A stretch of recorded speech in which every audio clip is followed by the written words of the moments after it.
daripada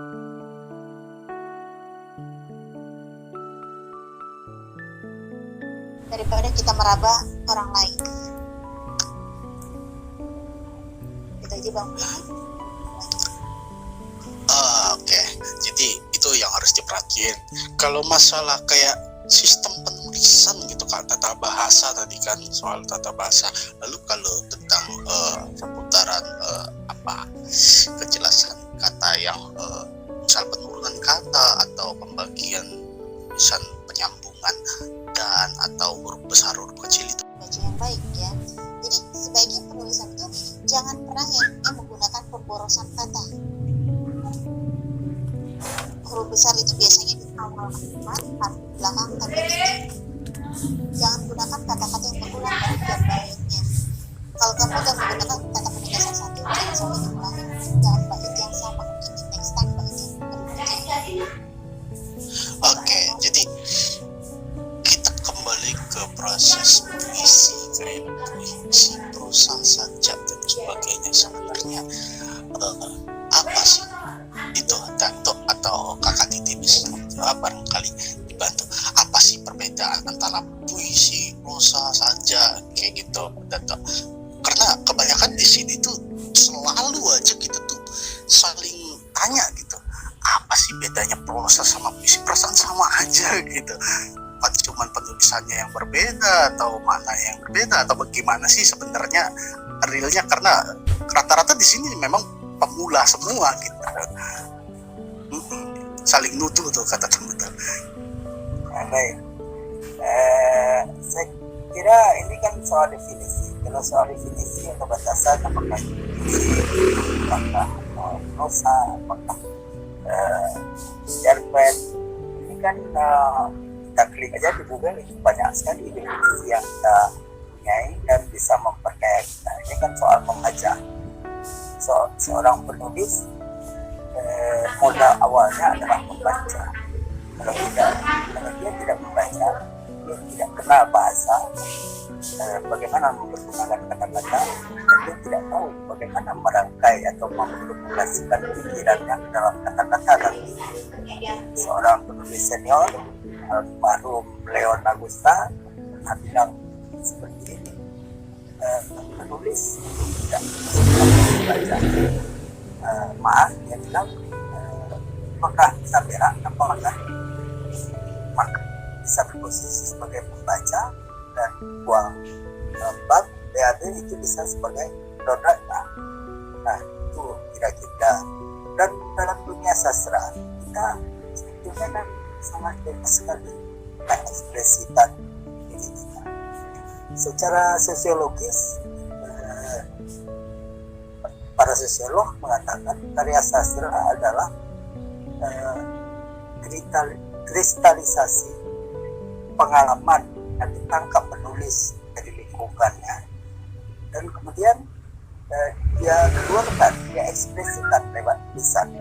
Nah, apakah itu nanti puisi, apakah itu nanti cerpen, apakah itu nanti novel, nah, itu kan soal genre, soal model. Tak apa-apa seorang penulis saja dulu sampai kemudian dia, wah, aku lebih cocok dengan bentuk puisi, aku lebih cocok dengan bentuk cerpen yang terkelompok pada sastra. Nah ini kan istilah-istilah yang sudah kita pelajari dalam pelajaran bahasa Indonesia sejak di tingkat dasar. Saya kira bisa dicari sendiri, dan pada akhirnya seorang penulis mungkin akhirnya akan punya definisi sendiri terhadap model apa yang dia tulis. Barangkali begitu. Ini siapa namanya yang bertanya sama saya? Belum tahu saya.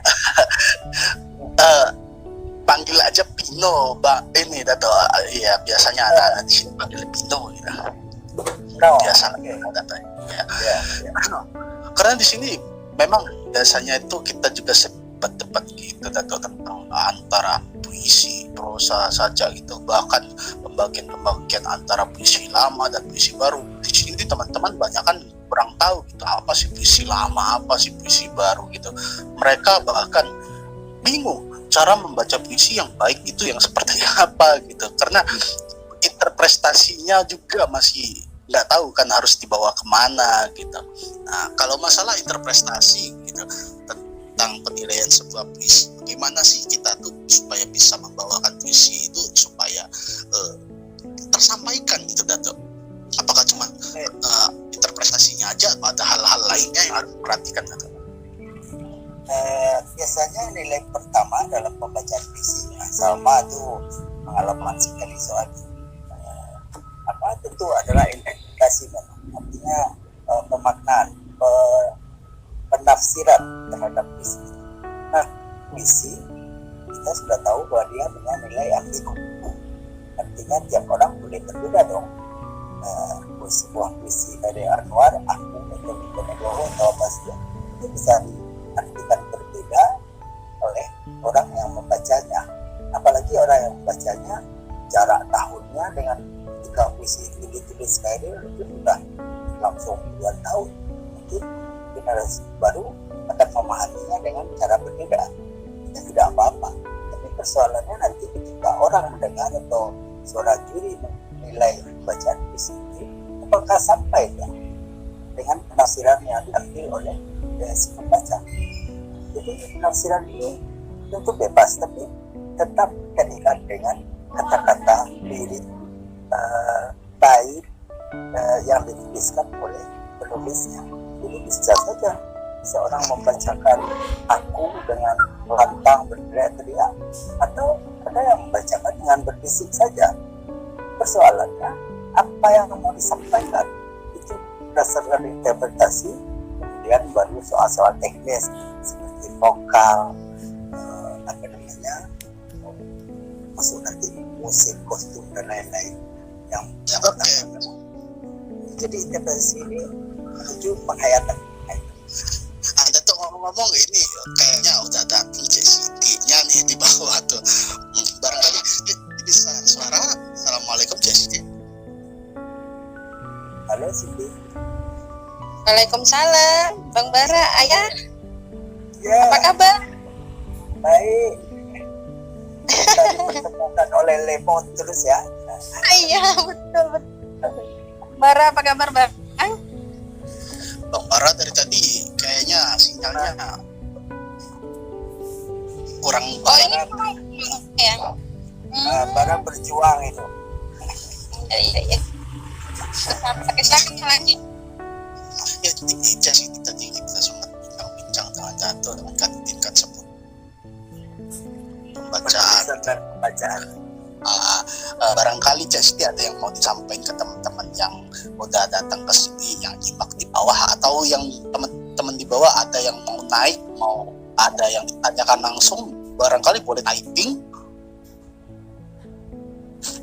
Boleh typing aja ya yang mau nanya, atau Cek Siti ada yang mau disampaikan seputar penulisan atau membaca.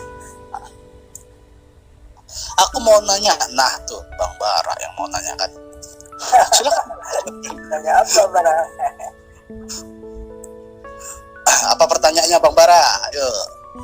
Siapa tahu kan pertanyaannya mudah, aku bisa jawab.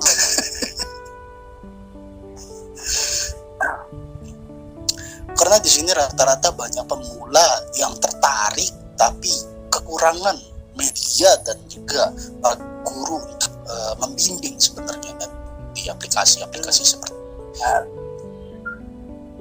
Gimana sih biar baca puisi sok tip? Nah, kayak mana itu? Siti suruh jawab Siti. Disuruh jawab Dato nih Cek Siti, ayo Cek Siti. Dia pembaca puisi yang luar biasa itu bagi saya ya. Itu yang nanya salah, harusnya dia yang jawab sendiri. Dia nggak bisa bersuara sekarang. Kenapa? Itu sinyalnya. Itu keluar ingusnya. Ampun Bang Bara. Padahal Bang ini aku udah spesial mau dengerin suara dia sebenarnya. Iya, dari dulu suaranya. Oh begitu. Dari aku nggak ada. Nah, aku baca dalam barang Bang Bara. Oke katanya, jangankan mau membaca, suara pun dia tak keluar malam ini. Macam mana? Nah, Kak Titin, ini ada teman yang naik katanya pengen nanya nih. Oke, silahkan. Syahroni. Oke, Bang Syahroni ya. Apa pertanyaannya Bang?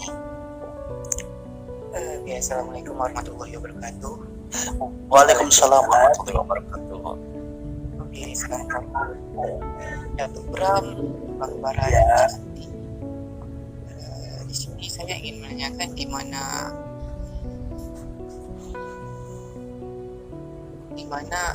di setiap hal itu kan selalu ada pro dan kontra, selalu ada kontroversi. Nah, saya ingin bertanya di dalam dunia sastra ini di mana terkadang sangat banyak kontroversinya, ya seperti ketika Mas Genor Ali mengklaim bahwa adanya puisi esai dan itu ada pihak pro dan kontra. Nah, jadi di sini apa sih yang harus kami lakukan? Kami di generasi milenial ini harus lakukan, sementara kami sangat miskin dalam hal ilmu dalam hal ini. Namun ketika panutan-panutan yang kami lihat itu memiliki perbedaan pendapat yang sangat seakan-akan mereka bermusuhan. Nah, seakan-akan ya.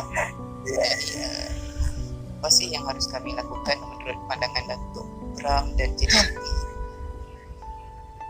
Terima kasih. Siapa dulu? Ayah dulu ya. Nah, oke. Saya kira soal pro kontra ini biasa ini. Artinya mudah-mudahan pro dan kontra itu ujungnya nanti adalah membuat kita menjadi lebih baik, ada pergulatan pemikiran. Dan ini tidak pada kasus puisi saya aja. Dulu ketika Pak Reni Selado mulai menulis puisi Berlin, juga ada yang tidak suka, ada yang suka. Itu ketika Khairil muncul, itu angkatan Pujangga baru atau Glenis Papa yang lebih dulu. Saya itu bukan di sini. Jadi saya kira itu hal yang biasa. Nah, bagi penulis pemula, mungkin tidak perlu berpihak pada salah satu. Tapi pelajari apa sebetulnya yang terjadi.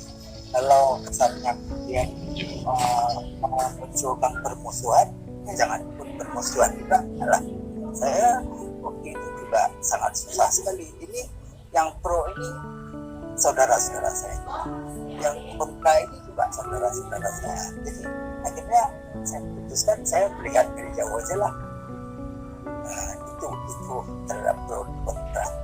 Dalam sastra ada ungkapan Cina ya, peribahasa Cina yang bagus sekali.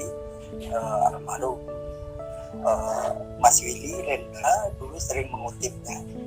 Dalam sastra tidak ada nomor satu. Dalam ilmu pedang tidak ada nomor dua.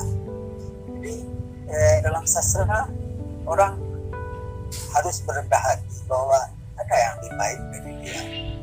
Sementara dalam ilmu pedang tidak ada nomor dua. Akibatnya apa? Bunuh-bunuhan. Nomor satu. Dalam sastra penulis yang baik, sastrawan yang baik harus merendah hati, jujur terhadap karyanya, dan dia tahu dia tak mungkin ada lagi. Tidak begitu. Jadi itu tadi jawaban Datuk ya buat teman kita nomor 8. Mungkin dari Cik Siti ada pandangan lain bisa disampaikan? Iya, kalau menurut aku sih, come on boy, nggak usah pikir kata orang ya. Kira-kira kamu suka puisi yang mana gitu, tulis aja gitu. Kalau kamu mikirin orang-orang di atas sana, para pakar sastra, yang satu puisi esai, yang satu lagi puisi murni, terus mau bingung mau milih yang mana, sampai kapanpun ya kita nggak akan kemana-mana, tetap jalan di tempat begitu. Gak usah pikirin yang begitulah, karena sejatinya begitulah perkembangan dunia sastra kita. Halo, dengar nggak suaraku ya? Iya, jelas. Jadi mau ngikut yang mana ya ikuti kata hati sendiri, tulis aja dulu hal-hal sederhana yang pernah dilalui, hal-hal sederhana yang ada di sekitar kita. Gak usah mikirin yang susah-susah dulu deh antara puisi esai dan yang lain-lainnya, nggak usah pikirin para senior-senior deh, pikirin gimana caranya supaya aku bisa nulis aja dulu begitu. Nah, yakin dan percayalah buat teman-teman penulis pemula, saya, Ayah Bram, kemudian Bang Bara juga melewati ini dulunya, melewati kebingungan, kemudian ketidakpercayaan pada diri sendiri, karya saya ini bagus apa enggak gitu. Kita berangkat dari nol ya. Masih bingung, biarin aja gitu. Masih belajar Sampai itu kita juga masih terus belajar, karena dunia sastra itu dia mengikuti perkembangan, nggak stagnan di situ-situ aja gitu. Makanya baca puisi-puisi ya Bram, baca puisi-puisi Bang Bara yang luar biasa itu. Kalau puisi aku ya masih puisi biasa-biasa aja ya, tapi boleh lah gitu. Oke, jadi itu tadi jawaban dari Jaga Siti ya, Syahroni. Bang Bara bisa open mic, bisa ngomong. Nah itu udah bagus Bang Bara. Ayolah ngomong Bang Bara. Coba ngomong Bang Bara. Jangan fokus. Lancar itu. Halo ya. Oke, buat Bang Bara tuh. Bang Bara nih, udah bagus. Aku ada satu pertanyaan yang agak sedikit bingung terkadang-kadang kalau Bang Bara. Gimana sih Bang? Apakah kita bisa bedain tulisan itu? Apakah dia dialog ataukah itu sebuah balada? Karena kebanyakan rata-rata hampir sama penulisan antara dialog dan balada itu Bang. Gimana sih Bang kita bedainnya Bang?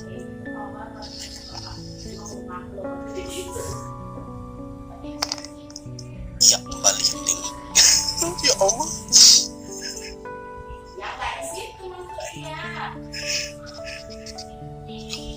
Mahal sekali para malam ini.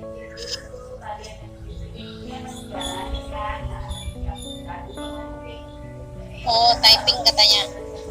Oh, Bang Bara. Saya mengatakan pendapatnya, namun mohon maaf saya hanya bisa typing karena di tempat saya bising. Apa pernah? Apa itu pertanyaannya Abang Imas? Abang atau kakak sih? Kok namanya Imas? Internetnya cowok. Tanyain aja Bang, siapa tahu bisa dijawab nanti di atas. Oh, barengan naik aja.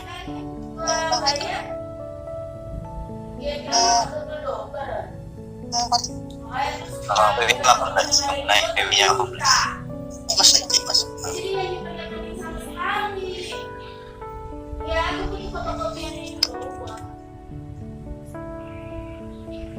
Oh, ya udah typing aja ya, sambil nunggu typing aja barangkali Siti bisa jawab nih. Aku ada 2 pertanyaan kalau masalah Siti ini kan tadi, tapi yang tadi dulu deh jawab. Gimana sih Siti kita tuh bedain antara dialog dan balada kayak gitu, karena hampir-hampir mirip ya tulisannya juga ya.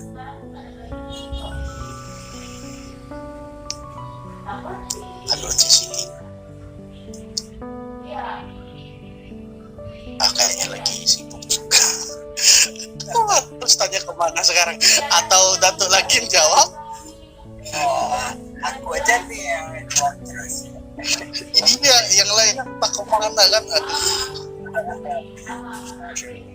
Nah, ini kelemahan teknologi kan. Ada kemudahan, ada kesulitan. Baik, supaya tak kosong. Iya, cara kita membedakan antara balada ataupun dialog gitu. Kalau pada penyanyi-penyanyi yang dari kita, si Muhammad Yakin atau isinya Rendra, banyak yang berdebat balada. Isi yang teatrikal dan banyak yang dialog. Nah itu juga kejelian kita mengamatinya pada pendidik, misalnya memakai kata titik, ada penulis memakai tanda tambah dan kurang misalnya, dan sebagainya. Dialog antara dua pihak berpegang pihak. Nah, ini tergantung kejadian kita. Nah, kembali pada penguasaan kita terhadap WEPI ya, pedoman umum bahasa Indonesia. Seorang penyair dia harus menguasai diri, walaupun kemudian dia sudah melepaskan diri dari dan dia melepaskan diri juga tidak asal melepaskan diri, dia punya alasan alasan ada penulis yang tidak memakai huruf besar sama sekali, dan dia masih memakai kata pencahayaan yang lain misalnya. Nah, jadi saya kira itu soal model penulisan, ada puisi auditorium, ada puisi outdoor, ini soal pembacaan, ada puisi yang ekspresif, puisi yang impresif, ada puisi narasi. Nah, puisi naratif ini agak dekat pada perusahaan seperti itu. Jadi itu persoalan-persoalan yang kemudian seperti kata Siti, apa yang dipikirkan itu tulis saja sampai kita menemukan bentuk tulisan kita sendiri. Jadi itu waktu, itu proses. Demikian no. Oke, makasih Tante ya. Nah, ini buat Cek Siti atau typingan dari teman nih. Cek Siti barangkali bisa respon. Ini ada pertanyaan, kalau menurut Cek Siti barusan kan dalam dunia sastra itu mengikuti perkembangan ya, nih katanya. Jadi kalau seumpama ketika sebuah puisi itu dibawakan dengan hip hop, rap ataupun semacamnya, apakah itu sah-sah saja menurut Anda gitu pertanyaannya Cek Siti. Itu pertanyaan buat Cek Siti. Tapi Cek Sitinya kayaknya lagi sibuk ya teman ya yang dibawa ya. Bang Bara mau jawab atau Kak Titi? Ini semua bisa dimasukkan ke dalam kata improvisasi dalam gerakan puisi. Kira-kira kalau dibawa alurnya yang hip-hop atau berbagai itu sah-sah saja selama kita tidak merubah isi dari puisi tersebut. Itu pun bisa dinamakan dengan improvisasi puisi itu sendiri. Jadi sah-sah saja selama tidak ada perubahan dalam teks ya atau penulisan ya.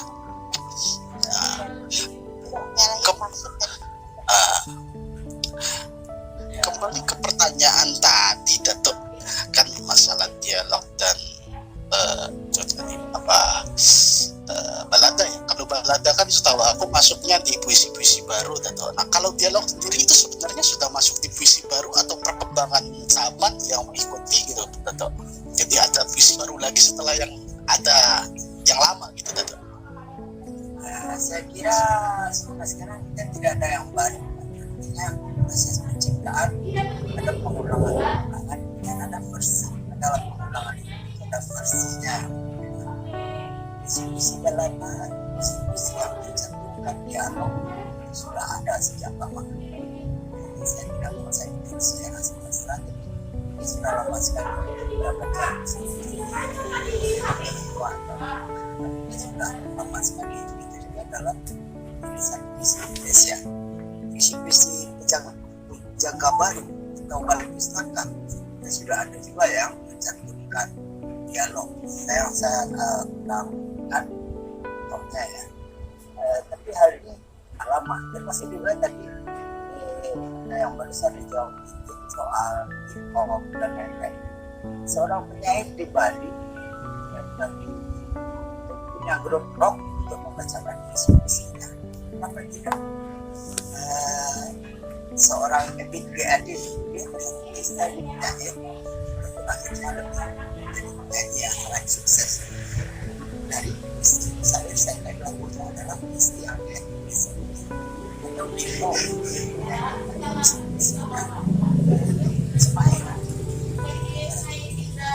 itu kan dalam kepentingan bagaimana mempublikasikan, sosialisasikan sehingga apresiasi orang jadi bertambah. Saya kira sah-sah saja seperti dia bicara dengan jazz, ada yang membicarakan dengan blues.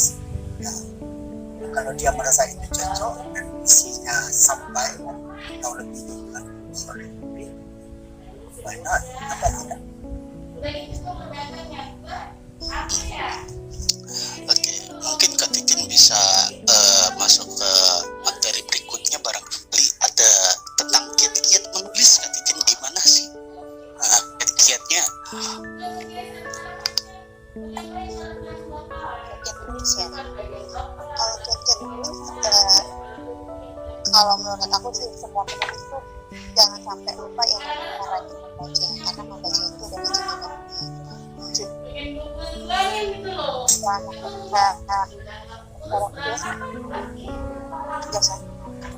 Ada jelas.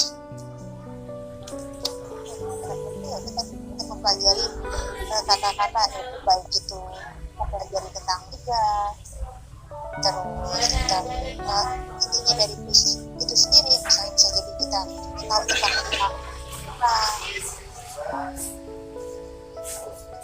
Loh, dia mental kan. Oke, Siti aman? Ya, halo. Oh iya, akhirnya balik lagi ya. Iya, barangkali Benar-benar aja di sini. Biasa ya di pinggir jalan jaga kedai, jualan kopi. dapur puisi. Iya. Baik apa bang? Buat Bisa listener lagi. bawah.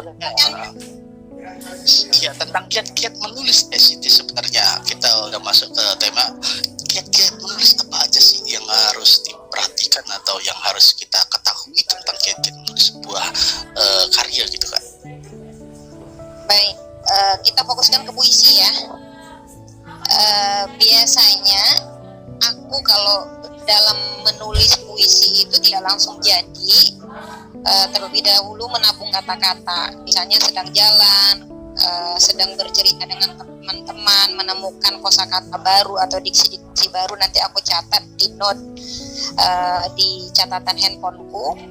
Nah setelah itu pulang, misalnya ada waktu senggang malam sebelum tidur, nanti aku baca kembali, kemudian aku tulis barang 1 bait 2 bait.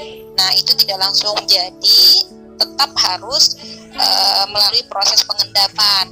Nah kemudian setelah pengendapan beberapa hari, baca kembali, nanti kita akan menemukan kekurangan-kekurangan dari puisi itu sendiri. Setelah itu juga masih terus kita lakukan pengendapan, baru kemudian suasunting begitu.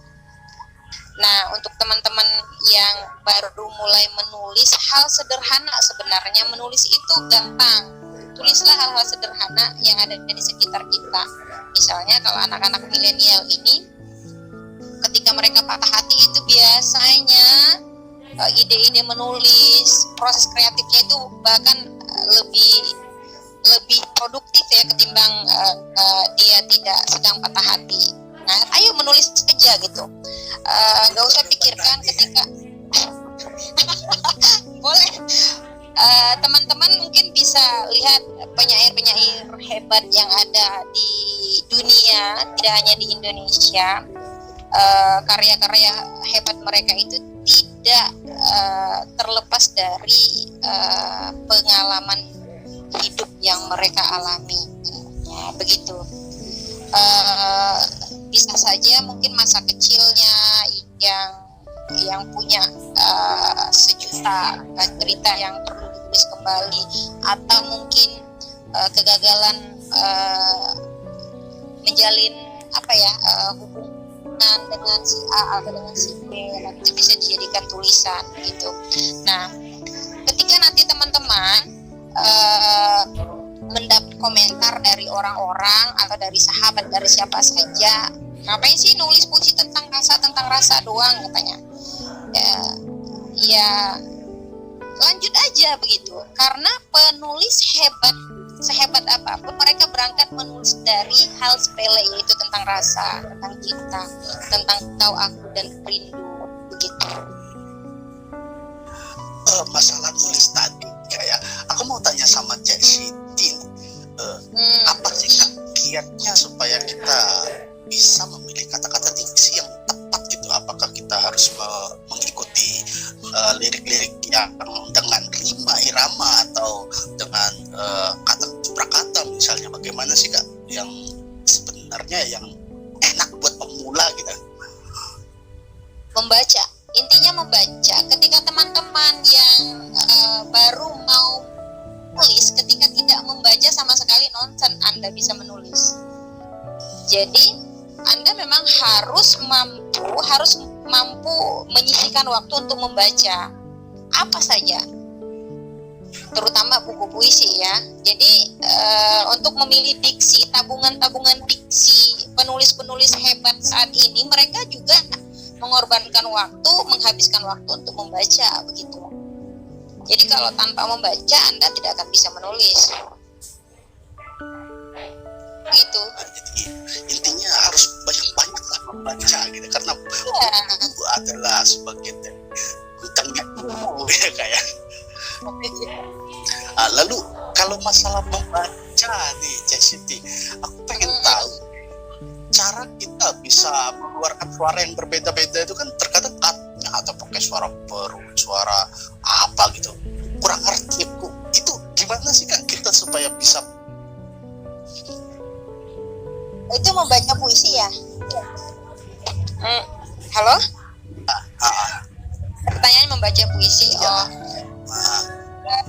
Sebenarnya yang paling jago ini Ayah Bram dan Bang Bara pasti. Kalau teman-teman pernah mendengar beliau, Ayah Bram khusus Nikmat Teater, kemudian Bang Bara itu baca puisi, sedikit banyak Anda punya referensi lah begitu. Tapi bagi teman-teman yang belum pernah mendengar Bang Bara baca puisi, bisa tuh mulai hari ini googling di YouTube beliau, bukan promosi ya, tapi ini bagian dari referensi buat teman-teman. Bang Bara itu baca puisinya dia menggunakan suara yang luar biasa. Orang pertama yang aku temui ketika membaca itu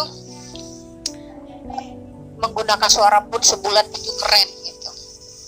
Nah, teknik membaca puisi itu sendiri sebenarnya bagaimana cara kita kita kawin dulu dengan puisinya, paham dulu maksud dan tujuan dari puisi itu sendiri, baru kita bisa baca dengan baik. Tapi ketika kita hanya baca mengandalkan suara kita, suara perut saja atau suara lantang saja, kemudian dengan intonasi yang tinggi-tinggi saja, kalau puisinya puisi kamar tentang kesedihan itu kan tidak cocok dibaca dengan suara lantang gitu. Searching deh di YouTube-nya Bang Bara, macam-macam Anda bisa lihat, bukan hanya beliau saja yang ada di situ, penyair-penyair Indonesia juga ada di dalamnya, jadi bisa jadi referensi buat teman-teman yang sedang giat mendalami dunia perpuisian.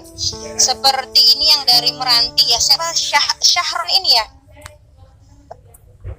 Saya lihat di IG-nya, kebetulan berteman sama dia cukup aktif kali, mungkin juga punya channel YouTube sendiri ya. Nah, sedikit koreksian, sebenarnya setiap puisi dia pasti berbeda cara bacanya. Nah, baca puisinya begitu saja kita stagnan, kita belum bisa dikatakan seorang deklamator yang baik gitu. Terima kasih. Iya, terima kasih Cesti. Ya buat teman-teman di bawah orang yang mau tanya silakan naik atau typing aja pertanyaannya ya, kita di sini masih ada bersama. Mungkin Pak Siti bisa kasih tahu nggak kiat-kiat cara pembacaan puisi? Kadang-kadang kita suka bermasalah pada tempo penjedaan ya Bang Pinocchio ya. Kira-kira ada kiat khusus selain kita menyimak naskah itu sendiri dalam teknik-teknik pembacaan puisi sendiri kan? Yang paling penting dalam pembacaan puisi itu sendiri sebenarnya adalah rasa, bermain dengan rasa marah, rasa kecewa, rasa senang, rasa sedih. Nah, ketika kita sudah bisa memahami atau memainkan rasa kesemuanya. Nah, itu tadi seperti yang aku bilang, kawin dulu dengan puisinya, kita pahami dulu puisi bait per bait ini maksudnya apa sih gitu. Apakah ini maksudnya kesedihan, kemarahan, atau rasa kecewa. Nah begitu. Sebenarnya yang paling penting itu adalah penjiwaan ya. Ketika teman-teman seperti kemarin itu pas lomba kemarin itu, kalau hanya sekadar baca saja dengan suara lantang, ya bisa-bisa saja gitu. Tetapi ketika kita membacakan puisi itu, kita sendiri tidak merasakan rasanya atau tidak merinding sedikit pun, kita sebagai pembaca tidak puas, otomatis yang mendengar juga begitu. Gitu ya Bram ya? Ya. Terus gini, ini buat juga mungkin juga bisa dilanjut bersama Dr. Bram. Ketika kita membacakan puisi kan, dalam berpuisi itu sah-sah saja berimprovisasi. Nah, masalahnya kalau kita menggunakan kata-kata yang lebih yang tidak ada di tulisan itu sah saja atau menyalahi aturan. Misalnya kita berimprovisasi menambahkan ayat-ayat yang sebenarnya nggak ada di tulisan itu. Apa itu termasuk pemerkosaan karya? Boleh dijawab oleh Datuk Bram atau Cici sendiri. Mungkin Datuk, aku dulu ya. Ya. Salah ya? Iya kan ya? Sepakat nggak ya? Ya, salah dong. Salah, itu salah. Ya, kenapa nggak baca tulisan sendiri kalau mau melupakan yang kurang? Iya, sedangkan aku berpikir salah karena apa, itu sudah menyalahi aturan penulis itu sendiri. Cuma di sini ada yang berkata, tapi kan itu improvisasi. Oh boleh improvisasi, cuma menggunakan kata bukan kalimat. Kalau yang namanya kata mungkin seperti lagu kayak A, I, O, E, O yang kayak Cak Siti bilang kan, itu boleh ya Ci ya. Di sini itu kayak cuma buat efek. Nah itu boleh kan Kak? Kalau misalkan itu lomba, kemudian di juknisnya itu tidak tercantum aturan-aturan, bisa-bisa saja. Tapi sebenarnya idealnya sebuah karya itu tidak boleh dong ditambah-tambah dan dikurangi, kecuali ketika seseorang membacakan puisi dengan dinyanyikan, kemudian disindenkan atau disyairkan, tetapi dengan bait yang sama gitu, tidak ada penambahan dan pengurangan. Nah itu boleh. Tetapi ketika dia sudah menambahkan aku menjadi engkau saja, aku menjadi daku saja, itu salah. Karena ada karya, ada hak paten dari seorang penulis sebenarnya di situ. Tidak boleh ditambah dan dikurangi. Itu karya loh. Manfaat itu kan, itu sudah termasuk pengurangan nilai. Kalau enggak, ya itu tadi, kalau improvisasi kita bebas, tapi kalau atau menambah serta mengurangi sudah salah. Kita sepakat itu kan. Soalnya kan tahun kemarin saya nggak terima dengan kata. Iya, itu nggak boleh karya. Oke, jadi gini, Cak Siti, Datuk Bram, kami juga beberapa kali nonton di event-event secara media sosial gini kan. Aku sesuai dengan pertanyaan teman di bawah itu, kalau dari segi improv bebaskah, dari segi suara gini atau gimana? Maksudnya begini, mungkin sempat ada di salah satu media sosial juga gitu, ada suatu perlombaan event gitu, dia dilarang menggunakan backsound atau suara-suara pengiring musik, tapi dia berimprovisasi dengan menggunakan suara ketukan atau suara jeritan dia, atau dengan suara sapu digeser-geser menimbulkan suara. Apakah itu termasuk kesalahan gitu, Cak Siti atau Abang Bram?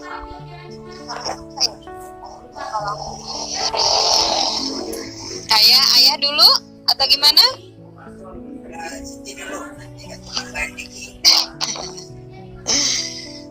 Kalau itu boleh-boleh saja, sah-sah saja. Nah, itu sebenarnya kekuatan dari seorang deklamator. Ketika dia bisa improvisasi tanpa merubah kata demi kata atau baris per baris dari puisi itu. Ketika dia cuma bisa improvnya dengan mengetuk-mentuk pahanya atau dengan membuat suara seperti suara burung atau seperti suara angin, itu sah-sah saja, malahan itu bagus. Kecuali improv bisa dengan menambahkan kata-kata lain selain dari puisi itu sendiri, gitu. Oke, jadi ya itu bukan sebuah masalah atau itu tidak merubah aturan gitu ya.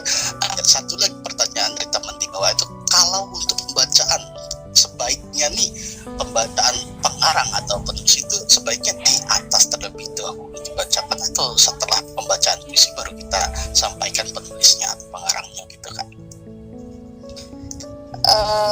Sebaiknya sebelum kita membacakan puisinya sebutkan dulu nama penulisnya. Namun kadang-kadang ketika kita nervous mau lomba kita lupa, boleh di akhir, asal jangan disebutkan nama pribadi aja ya.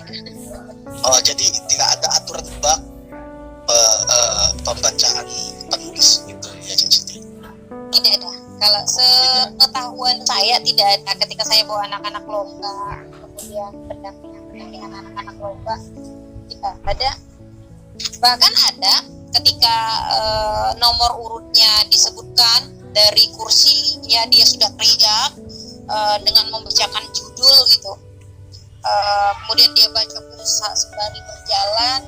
Nanti terakhir ketika dia mau turun dari panggung baru dia sebutkan nama, boleh. Itu lebih kepada kreativitas sih. Oke, ada satu lagi sesuatu yang sedikit kun ya, entah untuk teman-teman yang lain di bawah. Seringkali di media sosial ini atau yang lainnya tuh para pembaca puisi itu seringkali berkata seperti ini setelah membacakan ya. Jadi aku coba dibacakan kembali oleh Pinocchio gitu. Apakah itu perlu ataukah itu gak perlu atau gimana sih? Karena menurut saya kan untuk apa lagi kita mengatakan bacakan kembali gitu kan? Bukankah kita di sini bisa tahu gitu, oh ini yang baca si A si B gitu. Gimana menurut Casit ini? Agak perlu ya. Tapi kalau teman-teman mungkin lebih kepada untuk diri sih nggak masalah. Kalau aku sangat kan seseorang membacakan kembali dengan tidak sempurna oleh titik untuk apa? Karena tidak ada yang sempurna. Karena kamu nggak bisa. Aku lebih suka tertarik bikin dibacakan kembali oleh Pinocchio atau dibacakan kembali oleh Pinocchio daripada mengatakan dengan tidak sempurna. Karena yang nggak ada yang sempurna. Seorang seperti itu yang ada, nanti ada ketidaksempurnanya. Kenapa kita bermain? Bacakan dengan tidak sempurna. Baca itu terang gimana ya? Pasti kalau kamu udah sempurna, ngapain kamu baca? Di sini otomatis kamu di luar sana lebih berpenghasilan. Karena di sini nggak ada yang sempurna. Termasuk penulisan juga kan? Gak perlu sih menurut aku yang begitu sebelum baca, misalkan Titin Ulfianti Riwayat Rindu, udah baca puisinya selesai udah gitu, nggak membacakan salam selamat pagi atau assalamualaikum pun nggak masalah karena dia tidak termasuk ke dalam penilaian gitu. Bang Bara masuk ruangan, masuk dong. Ya, itu abang nomor satu. Ada pertanyaan atau bagaimana bang? Masalah ambigu sih. Tapi aku sempat dengar gitu, ada beberapa teman mengatakan sebuah puisi yang berhasil itu malah yang yang membuat orang ambigu gitu dengan arti-arti katanya, dan bahkan puisi itu bisa berubah alur sesuai dengan makna yang dia pelajari gitu. Itu lebih kepada multitafsir sebenarnya. Jadi sebuah puisi itu ketika banyak ditafsirkan oleh orang, misalnya si A baca puisinya, penafsirannya beda, nah si B juga beda, si C juga beda. Nah itu baru bagus. Tapi ketika orang baca puisi ambigu, ini maknanya apa ya gitu, apa pesan yang disampaikan itu apa gitu, dapat nama si pembaca. Nah di situ yang ambigu menurut aku sih. Oh begitu. Ya berarti paham aku, berarti dia lebih ke arah alurnya tuh nggak jelas penulisannya arahnya kemana gitu ya. Jadi dia bukan masalah ambiguitasnya itu artinya bisa berubah ya. Benar, ibarat sebuah pohon gitu. Kalau kita mau nulis puisi itu ada akarnya, ada batangnya, ada dahannya, kemudian ada rantingnya, ada daun-daun, kemudian ada buah dan sebagainya. Tapi ketika misalnya teman-teman menulis udah nulis tentang akar ini misalnya, tiba-tiba ada yang nulis tentang pelangi, tentang apa gitu, di dalam satu tubuh puisi itu betul-betul cari temanya tentang apa, misalnya tentang laut, ya bercerita tentang laut, apa yang mau disampaikan gitu. Oke, makasih Cik Siti. Cukup. Teman-teman yang di bawah barangkali ada yang mau ditanyain lagi. Ayo lo dong, bentar lagi kita closing nih. Rugi lo kalian udah di sini, bintang tamunya kan keren gitu. Tulis cek kayak aku gitu kan. Ini benar-benar tulis real. Rugi kalau nggak nanya-nanya, ilmunya banyak loh, beneran. Gitu kan. Aku masih ada satu pertanyaan lagi sebenarnya, cuman agak bingung nyampeinnya gitu. Kak Titin di tulisan di dalam buku Kak Titin itu, yang karya Kak Titin sama Penjaga Penyendiri itu, kalau menurut Cak Siti sama Datuk Bram itu larinya ke romansa kah atau LDK? Apa sih Kak Ces? Kak Titin sebenarnya iya, barangkali kan mereka juga udah baca gitu. Yang tidak celah Datuk, ada judul puisi dalam buku Riwayat Rindu yang judulnya Cerita Celah. Nah, di Cerita Celah itu kira-kira nih Datuk ya, itu masuk cerita romanskah, itu termasuknya menjurus ke arah mana gitu ya kan? Kalau menurut aku itu kan kayak apa sih namanya, masih, karena itu kan puisi kayak rampak atau kapal. Sebenarnya kapal sama rampak itu sama nggak? Aku juga paham. Nah di sini pun masih ada dipermasalahkan. Ada nggak sih yang namanya puisi kapal? Puisi kapal. Kerja celah Datuk. Kerja celah. Ya, kerja celah.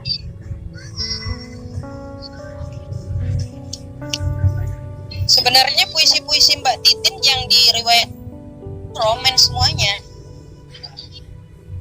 Ya, romantis ya. Iya, roman semuanya ya. Mau dibacakan dia gaya misalnya gaya Sutarjika Zumbari pakai puisi mantra, itu tergantung pada si baca sendiri. Ini ada pertanyaan ini nih, Siti mau nanya lagi, apakah dalam baca satir harus keras dan elegi, harus tergantung dari narasi puisi itu? Nah, narasi puisinya itu tentang kesedihan, dia dibaca sedih. Kalau puisinya itu narasinya tentang semangat perjuangan, ya dibaca satir kuat, baca keras. Inu naik aja no, bangku nomor 7 itu kosong, silakan naik aja dari atas. Kalau masalah satir atau elegi itu apakah harus dibacakan dengan keras atau elegi sedikit? Kata Cik Siti nggak harus, seperti yang aku ngomongin sama Bang Pio, tergantung itu ceritanya apa. Kadang di bahasa satir kita bisa menyampaikan dengan gaya lemah lembut, karena itu pun menyindir. Jadi nggak harus yang namanya puisi satir itu kita harus teriak-teriak atau lantang membacanya. Itu ya katanya. Iya. Kalau dialog itu ada dalam monolog. Dialog itu ada dalam monolog itu sendiri sebenarnya. Cakapan bagian dari monolog lain, monolog. epilog juga. Lebar. Mungkin sebelum sebelum closing ya, ada satu lagi yang dipinta teman ini, minta saran untuk pemula lah Kak. Nya lebih ke arah apa nih? Kalau menurut aku sekalian aja gitu kan, dalam giat menulis dan giat membaca itu sarannya apa sih buat pemula gitu? Datuk atau Desi, terserah lah siapa yang mau jawab. Nah, sebelum closing bentar lagi. Itu kita aku tertarik. Jadi Apa ya? yang jawab atau aku jawab? Saya yang jawab. Ayah. Ya, sebetulnya tadi sebelum Jura sudah jawab ini yang itu kan proses sebetulnya. Karena pula untuk menulis yang setiap kali kejadian kita lihat kita menemukan dalam diri atau orang lain yang menemukannya.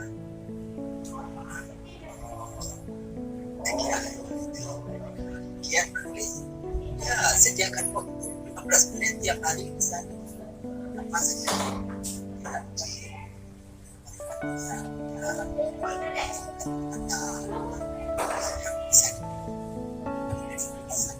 Atau baca, tidak hanya baca teks saja, mencatat yang lain, lihat sendiri, atau baca yang tidak membaca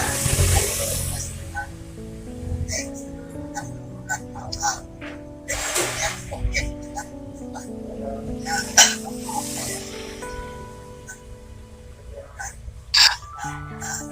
takut dengan para saya percaya ada sebuah generasi sebelumnya. Saya percaya sendiri dan saya tidak percaya pada Iya, mental kita. Betul. Terima kasih para sahabat sudah setia bersama kami di roomnya Kak Hadi ya. Ini acaranya sangat bagus sekali, jumpa temu kita biarpun melalui dunia virtual dan melalui aplikasi virtual ini secara online. Tapi terima kasih banyak atas kesediaan bintang tamu kita yang sangat-sangat luar biasa. Ada Bang Bara Patiraja, terus ada Abang Pinocchio, terus ada Aunty Titin Ulpianti, dan satu lagi seorang penulis yang sangat luar biasa,